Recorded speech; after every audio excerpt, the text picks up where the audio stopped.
actually want you. The last thing they want is for you to default. They want you to continue to make those payments and flow that money, because they know whomever controls the motion of the money is going to be the one who accumulates the wealth. The problem is banking, because all the money is flowing to someone else's bank. What's the solution?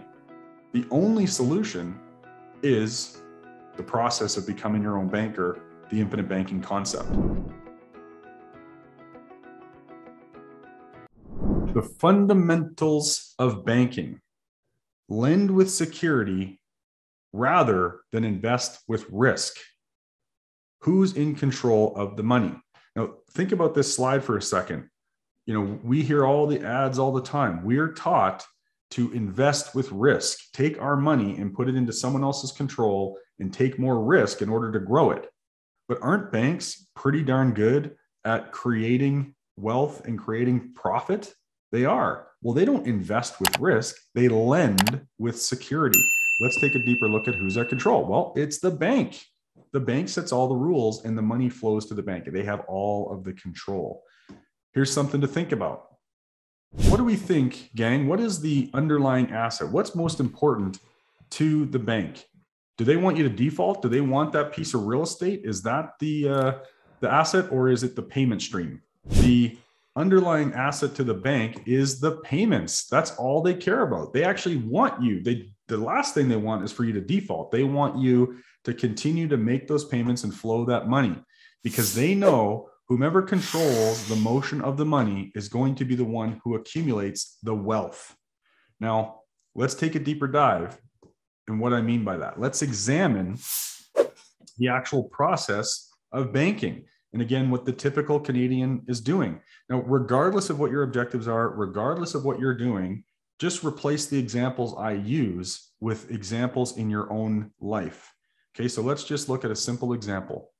Let's just imagine for a moment that you deposit $50,000 into someone else's bank. And I don't know where this 2% came from. We're being awfully generous, but let's pretend like the bank is actually going to pay you 2% for holding on to that money in a savings account or something to that effect. Now, what happens? Again, whether that's you or someone else, someone goes and applies for a mortgage. And the bank is going to lend them that mortgage at 4%. Maybe that's a little high, but this is illustrative purposes. Now, we actually think, or a lot of people are walking around in Canada thinking, oh yeah, the bank's making the spread. They pay me 2, they charge 4, they get 2%. We're going to examine and find out if that's actually true or not.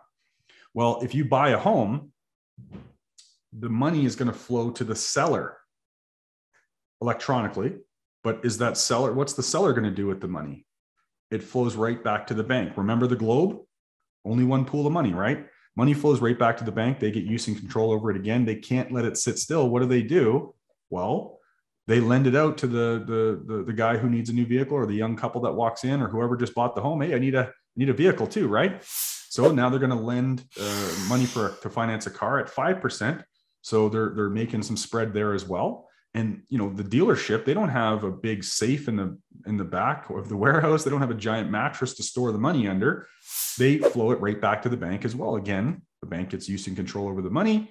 Now we've been living life and working and doing all these things, and the house is getting a little bit older. You know what? It's time to do a bit of a renovation. Let's go back and borrow some money to do a renovation on our home, and they're going to charge us 7%, let's say on a line of credit or something to that effect. Well, you give the money to the contractor, and what does the contractor do? Does he walk around with a giant briefcase full of cash? No, he deposits it right back into the bank. And again, they get use and control over that money so that you can come on back later on, or your brother-in-law or something like that says, hey, I'm in a little bit of trouble right now. I need to wrap a few things up. I want to consolidate some debt. They're going to lend him a little bit higher interest rate, and they're going to consolidate that debt at 12%. And then that money flows and pays off the credit cards and whatnot. And where are the credit card companies? Where are they storing that capital? Again, it flows right back to the bank. What's actually happening is they're making 2% on the mortgage loan here. They're making 3%, right? Because they're paying us the 2. They're making 2% here, 3% here. They're making 5% on the house renovations, and they're making 10% on the consolidation. So they're actually making 20%. They're paying us 2 and they're making 20. Now, here's the question. How much more how much more is the bank making than we are in this example? If we look at the 20% that they're making, they're paying us 2%. So if we divide our 2% by their 20, they're making 1,000% more than the depositor. They're making 1,000% more than the depositor. And people are walking around convinced that it's just a little spread. No big deal. It's all good. It's absurd. And here's the deal. This could be you. This actually could be you being the one who is recapturing all that interest and that growth and control. Now, again, just want to challenge the thinking of what's going on out there in the world so that we can rethink our thinking and see if there's a different way, a different process that we can implement to achieve our objectives in a more powerful way for our family. Now, what we have here is we have an example of what we call the debtor and the saver. So what we're going to do is we're going to look at, let's just use an example and imagine that we want to buy a car. Okay. So we're buying a car in this example, pardon my chicken scratch there. So there's one group of people out there who decide that they are going to be a debtor. And hey, this is the smart thing to do, right? We're going to go into the bank and buy a $40,000, $50,000, $60,000 vehicle. But all I got to do is make a manageable payment. So what they're going to do, if this is our zero line, they're actually going to drop down and they're going to get into some debt. And now bank has all the control. They have to commit to work really hard and make all these payments and get all the way up just so they can pay it off after 5, 6, 7, 8 years, just so they can land right back at zero.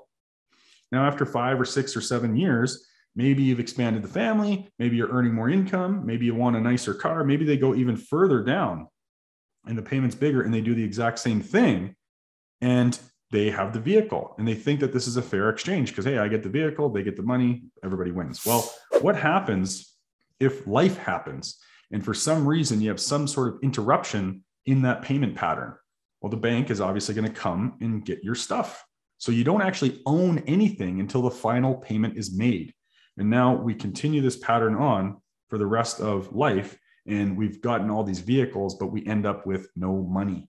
People are going to spend more money in Canada financing vehicles over the course of their lifetime than they will ever imagine saving for retirement. And that is a sad story that we're here to help transform. That's what we're here for today. Well, okay, I'll tell you what. We don't have to borrow money from banks, do we? We can, a lot of people decide, you know what, I don't want to pay money to a bank. I just want to save up my own money so that I can pay cash for the car because I don't want to make payments. I don't want to pay interest. Okay, that's fair. Well, let's examine this for a moment. This line represents deposits that are going where? To someone else's bank. They're saving the money and letting the bank have use and control over that money and harnessing that energy for whatever period of time, 2, 3, 4 years, however long it takes for them to pile up enough money for them to achieve the objective to purchase the vehicle in this example. So if you look at this stepping up here, doesn't that look very similar to a payment? It is, isn't it? It's a payment. And then what they do is when a problem shows up or an opportunity, or they have achieved enough capital to acquire the vehicle, their objective in this example, they're going to draw the money down all the way down to zero and make one balloon payment and permanently transfer all that money away from their family and the opportunity to grow that money forever. And then they have to go back and work really hard and they have to save more money and send more money to someone else's bank so that they can prepare for their next major expense. And then they're going to draw that money down to zero and they're going to continue this pattern all the way through life. And if we look at it's a, what do you call that? It's a reverse, right? The person who is the saver doesn't actually wind up much or any further ahead of the debtor because they've saved up money and then they've permanently transferred away. They've acquired all the vehicles, but at the end, they have no money either. So this is the mistake that people are making, and they're not seeing that it simply doesn't have to be this way. Okay, so the person who is the debtor, they actually see the interest because it's wrapped up in the payment. And the person who is the saver, they don't see the interest because they're not aware of opportunity cost. They're not seeing the interest that they're giving up, the opportunity to earn. And the problem is that both methods are a permanent transfer away from you and your family. Every payment that you make is flowing to someone else's bank. It's a deposit in someone else's bank. Well, if that's the problem, we can really start to understand the problem of what's happening today. And most people are just not aware of it.